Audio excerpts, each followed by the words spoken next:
Visakha harbour నుంచి చేపల వేటకు వెళ్లి గల్లంతైన 6 మత్స్యకారుల ఆచూకీ ఇంకా దొరకలేదు. గంగపుత్రుల కోసం గాలిస్తున్నామని ప్రభుత్వం చెప్తున్నా వారి మాటలపై నమ్మకం లేదని బాధిత కుటుంబాలు ఆరోపిస్తున్నాయి.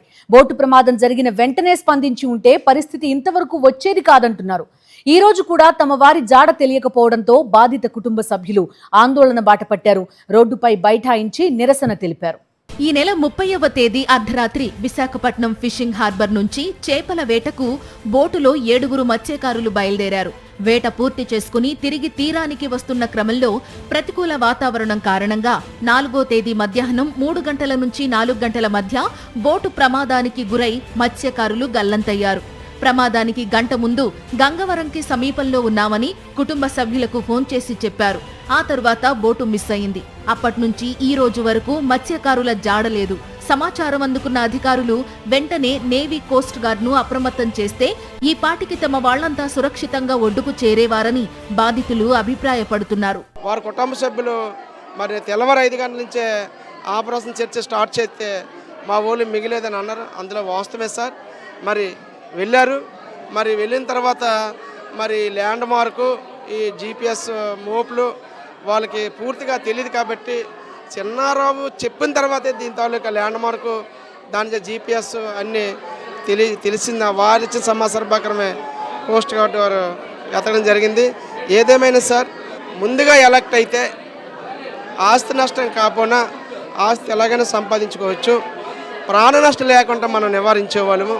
వాస్తవానికి 4వ తేదీ సాయంత్రం సమాచారం అందితే 5వ తేదీ ఉదయం 10 తర్వాత సర్చ్ ఆపరేషన్ మొదలు పెట్టారు. అప్పటికే రాత్రంతా ఈదుకుంటూ కారి చిన్న అనే మత్స్యకారుడు ఒక చైనా వాణిజ్య నౌక వద్దకు చేరుకుని ప్రాణాలతో బయటపడ్డాడు. ప్రభుత్వం వెంటనే స్పందించి ఉదయం 5 గంటల నుంచే గాలింపు చర్యలు ముమ్మరం చేసినట్టయితే మత్స్యకారుల ఆచూకీ దొరికేదని అంటున్నారు కుటుంబ సభ్యులు.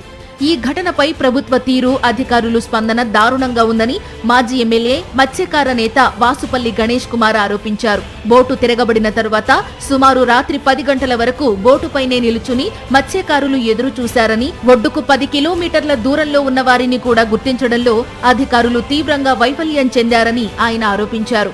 హోంమంత్రి అనకాపల్లి జిల్లాలోనే ఉన్నప్పటికీ హార్బర్ కి వచ్చి బాధిత కుటుంబాలను పరామర్శించకపోవడం అత్యంత దారుణమని అంటున్నారు వాసుపల్లి. మీ వాటి చాలా ప్రాబ్లం ఇండియన్ కోస్ట్ గార్డ్కి ఇన్ఫర్మేషన్ వచ్చినంటే పరుగులు తీసి ఉండేవారు అన్నమాట వాళ్ళు. అందుకే we're not blaming the organisations here, we're blaming this government. You failed to inform right in the time.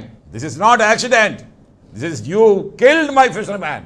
Second day ఆ మత్స్యకారులు ఆడవాళ్ళు పాదాలు తాకండి. చంద్రబాబు నాయుడు లోకేష్ వచ్చి వాళ్ళు కాలు కడగండి. పవన్ కళ్యాణ్ మెట్లు కడగడం కాదు. మరోవైపు గాలింపు చర్యలు కొనసాగిస్తున్నారు అధికారులు. కనకలత బారువా నౌకను రంగంలోకి దించిన అధికారులు ఐసీజీఎస్ వీరా నౌకను కూడా పంపించారు. 3 హెలికాప్టర్ల ద్వారా ఏరియల్ సర్వే నిర్వహించారు. ప్రస్తుతం సముద్రంలో గాలుల వేగం పెరగడం, సముద్రం అల్లకల్లోలంగా ఉండడంతో గాలింపు చర్యలు కష్టంగా మారిందంటున్నారు. కోస్టల్ సెక్యూరిటీ అదనపు బాధ్యతలు చూస్తున్న విశాఖపట్నం రేంజ్ ఐజీ గోపీనాథ్ జెట్టి గాలింపు చర్యలను పర్యవేక్షిస్తున్నారు. చైనా సిబ్బంది కాపాడిన చిన్న అనే వ్యక్తిని త్వరలోనే ఒడ్డుకు తీసుకొస్తామంటున్నారు. మరిన్ని అప్డేట్స్ కోసం ఛానల్ ను సబ్స్క్రైబ్ చేయండి. నోటిఫికేషన్స్ కోసం బెల్ ఐకాన్ పై క్లిక్ చేయండి.